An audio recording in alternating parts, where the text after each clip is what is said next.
Okay, transferring heat. Heat goes from one place to another, we know that. I want to talk about an equation that describes the amount of heat transfer. So first, what I want to do is start off with heat, and we use the letter Q for heat. Remember, that's joules. And let's say we're talking about a cooler or maybe your house leaking heat to the outside. This happens over time. So down here, we're going to have joules per second, which is the same thing as watts, which we've already talked about before. So watts doesn't have to be electricity. It can be any sort of energy. It can be heat per second. As long as it's joules per second, you can have watts. So rather than just give you the equation, I think I'd like to see if maybe you could guess the equation. What I want to do is I want to tell you the important parts, basically what goes into the equation, and then we'll see if you can come up with the equation on your own. So what matters? Well, how warm it is inside your house versus outside your house matters. So the temperature difference matters. So that's going to be one thing in the equation. What else is going to be in the equation? Well, the thickness of your walls is going to matter, so I'm going to use L here. What else should be in that equation? Well, the size of your house matters, right? If you have a giant house, you're going to lose more heat because you've got more surface area. If you have a tiny little house, then you're going to lose a lot less heat. So the surface area, or just area, matters. And then one more thing matters. What matters is exactly what your house is made out of. We're going to have another constant here. You know, you could make your walls out of steel and heat would go through them like crazy, or you can make your walls out of wood and heat would go through them differently. So the last thing is a constant, and we're going to use K for that. And that K stands for thermal conductivity. And that's just a rating of how well a material conducts heat. So what I'd like to do in a second, I'm going to pause the video, and I'd like to see if you can take these four things and see if you can construct an equation that would figure out the watts that your house would lose. Pause the video now. Okay, so here's how easy it is. Of these four things, three of them make, if they get bigger, they mean the house leaks more heat. This one, if you have a higher temperature difference between the inside of your house and the outside, then you're going to lose more heat. This one, if your house is bigger, then you're going to lose more heat. This one, if the walls of your house are really good at conducting heat, then if that number is bigger, you're going to lose more heat. This one right here, this one is the only one where if this number is bigger, then your house loses less heat, because if your walls are thicker, then the heat's going to have a harder time getting through. So, since three of them work together and one works against them, you should be thinking fraction, and the thickness of your walls is going to be on bottom, because the bottom of a fraction, when it gets bigger, what happens to the value of the fraction? Yep, it gets smaller, and then the other three just go on top, and usually you see it written like this. That's it. That is the equation for heat transfer. It's the joules per second, or the watts, equals Ka delta T over the thickness. If you look around and find a table of thermal conductivities, what you're going to find is that constant has a value in the units of watts per meter degree Celsius or degree Kelvin. So I'm going to put a ugly CK thing there. That's probably not a good idea. Watts per meter Kelvin or watts per meter Celsius. So if we just go out and Google some thermal conductivities, we get tables like this. I'm just going to pick a couple and then put them back on my notes page in just a second. Alright, so I wrote down the K for copper, and that's 385 in these units, and the K for ice, and that's 1.6 in those units. So let's just, for giggles, let's do this. If we go 385 divided by 1.6, we get 240-ish. So here's the deal then. Copper lets heat pass through it about 240 times better than ice. So if you're going to make a house, you want to have ice walls. You don't want to have copper walls. Okay, let that be a lesson to you. So let's make a problem and solve it just to see how easy it is. Let's say we've got some shape, some kind of a box.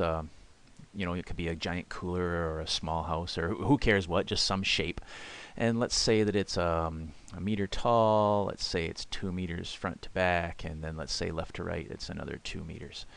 So let's say it's, you know, imaginary kind of a situation here. All the surfaces are exposed to the outside air, let's say. So it's kind of floating, I guess. Hey, I didn't say it had to be perfect. Anyway, so what's the surface area of this thing? Well, each surface, let's see, this one is 1 by 2, right? So that's 2 square meters. And then there's going to be the same thing on the other end, so that's 2 and then 2. So that takes care of this. And then what's this? We've got 2 by 2, so this is 4 square meters, and then there's that side and that side, so that's, you know, 4 and 4. And then we've got this surface right here, and that's what? That's also 2 by 1, so that's 2, but there's 2 of them.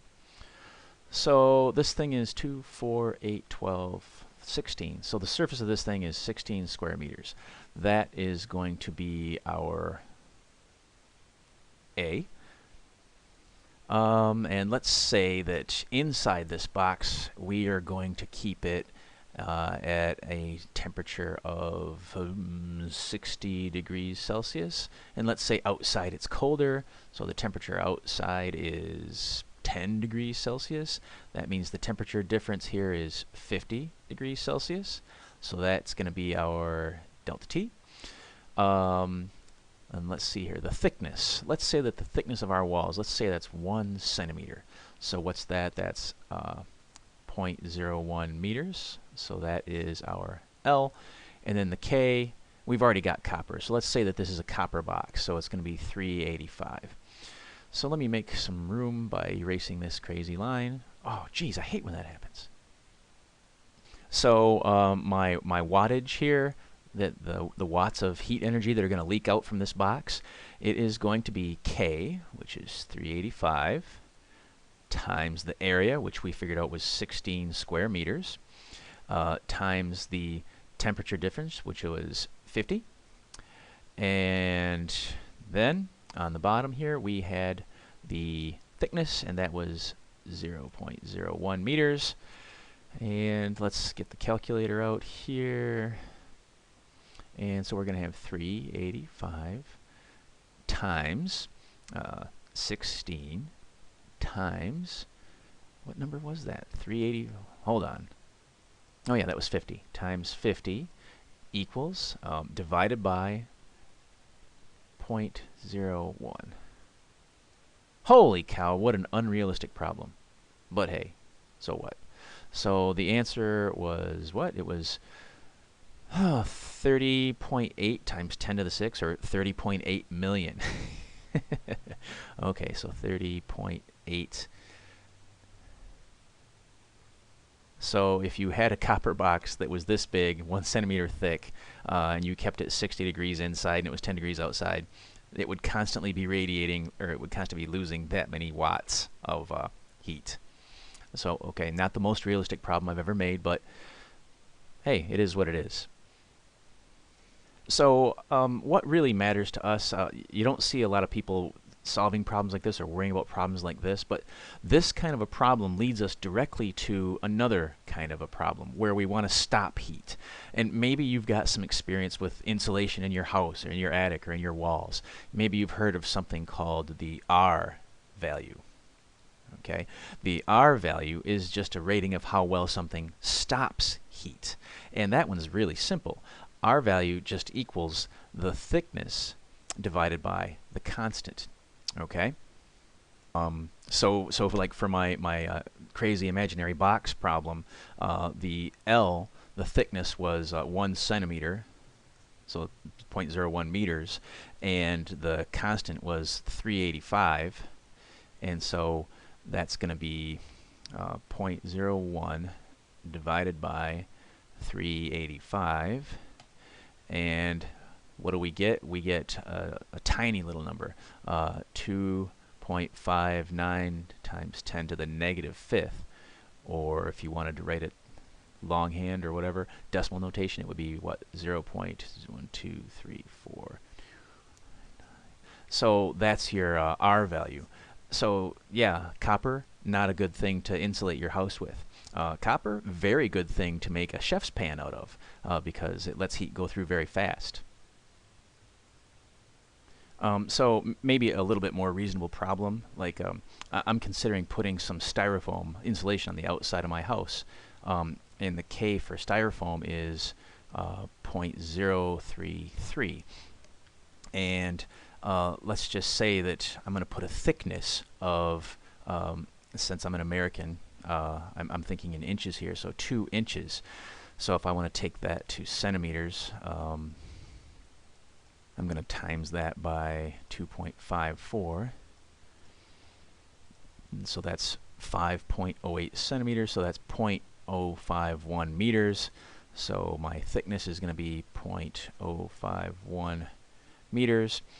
So if I put 2-inch styrofoam insulation on my house, I'm going to have an R value of 0.051 divided by 0.033, and I am going to get, let's see here, wait, I got to take this one to meters, don't I? Okay, so then divide that by 0.033, and I get 1.5. So that's an R value of 1.5. And that doesn't sound right to me. I think the web page where I got this from, I think styrofoam has come a long way since that was published, because I've heard that when you get 2-inch foam insulation on the outside of your house, it takes your R value to something like 9. So anyway, there's a little bit more reasonable problem.